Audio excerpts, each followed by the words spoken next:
Assalamualaikum warahmatullahi wabarakatuh. Selamat pagi, semangat dan salam satu lumpur. Di sini saya akan membahas tentang penanganan potong leher pada padi. Jadi sebelum saya berbicara masalah penanganan potong leher, perlu diketahui bahwa potong leher itu beda dengan belok. Jadi belok itu hampa. Kalau potong leher itu pengisian hanya separuh, tidak penuh. Sebetulnya hampir mirip karena sama-sama tidak berisi. Kalau belok itu putih sama sekali tidak berisi. Kalau potong leher itu berisi namun separuh.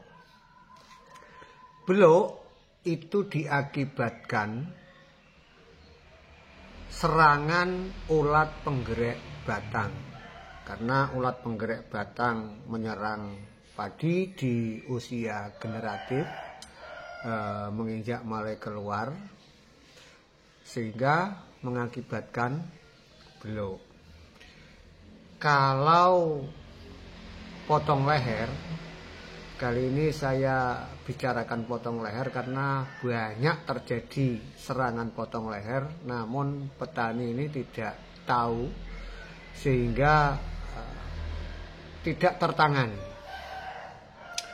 Kalau potong leher ini disebabkan oleh jamur, ya. Jika terjadi serangan potong leher, sudah nampak beberapa male terserang potong leher, segera lakukan penyemprotan menggunakan Amistartop. Sekali lagi, Amistartop. Itu saya sampaikan karena menurut kami yang saya lakukan berulang kali, memang andalan untuk potong leher adalah Amistartop. Oke, kita lanjutkan.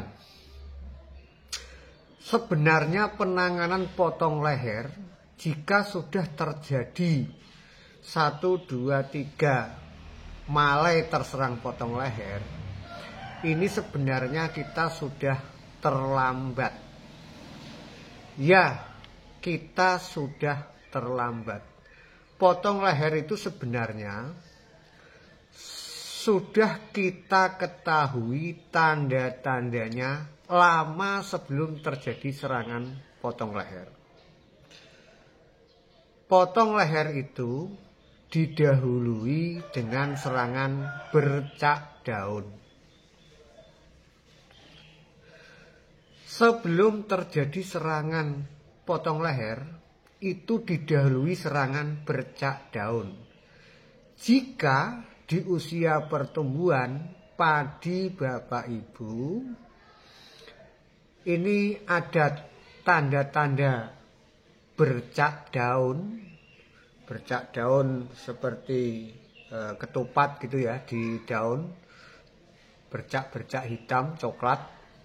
Ini adalah sebuah tanda-tanda kalau kita biarkan nanti dapat dipastikan bahwa akan terjadi serangan potong leher. Untuk itu, jika terjadi serangan bercak daun, Bapak Ibu petani harus mengawal, dikawal. Tanaman padinya harus dikawal dengan fungisida yang sangat ketat. Namun bercak daun ini muncul di masa pertumbuhan. Untuk itu Bapak Ibu jangan menggunakan Amistartop. Jangan.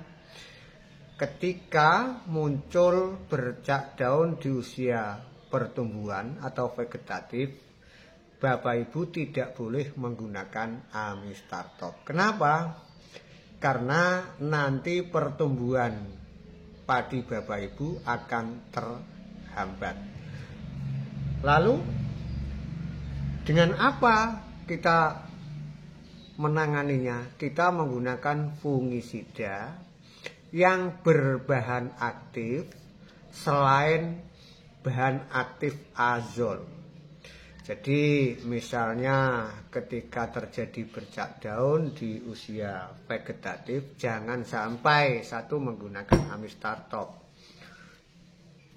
Kenapa jangan menggunakan amistartop? Karena menggunakan bahan azol. Terus agekonazol. Terus lagi fungisida yang berbahan azol itu jangan kita gunakan. Misalnya kalau kita mau mengatasi ketika masih usia pertumbuhan, kalau pencegahan sebelum terjadi kita bisa menggunakan antrakol. Kalau sudah terjadi serangan bercak daun, kita bisa menggunakan, kita kendalikan dengan topsin misalnya, Ziflo misalnya. Jadi fungisida yang bukan menggunakan bahan aktif azol.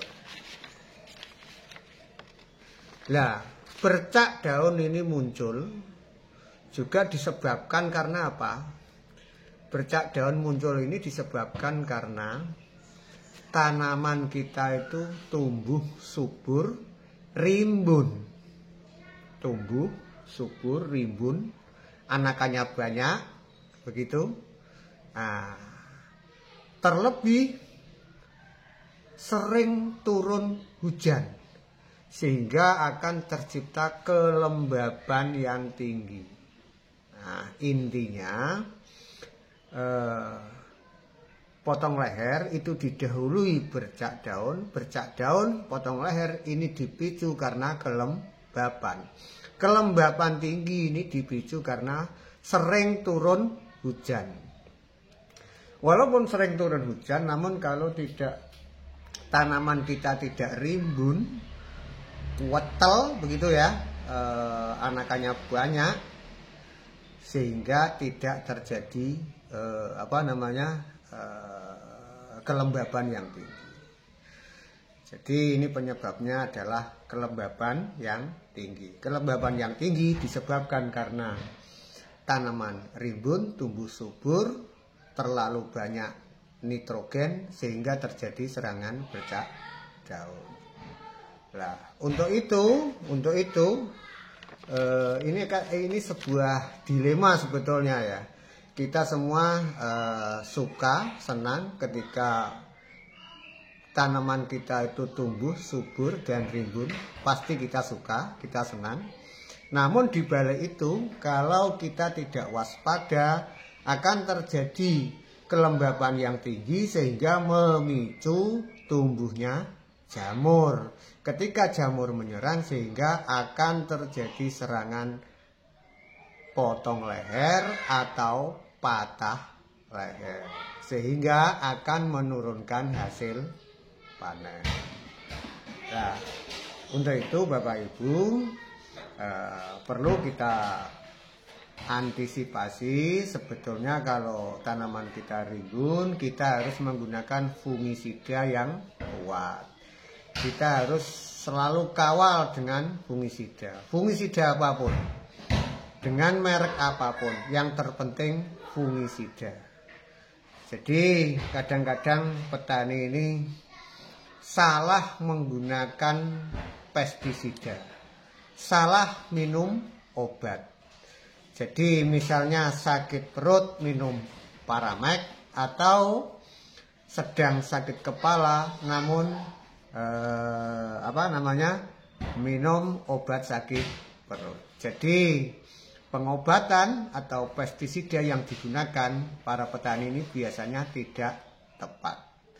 Karena tidak tepat, maka penyakit tidak terobati dan pestisida sia-sia. Itu dulu para petani, salam sukses, mudah-mudahan tetap semangat dan tetaplah jadi pejuang pangan. Wassalamualaikum warahmatullahi wabarakatuh.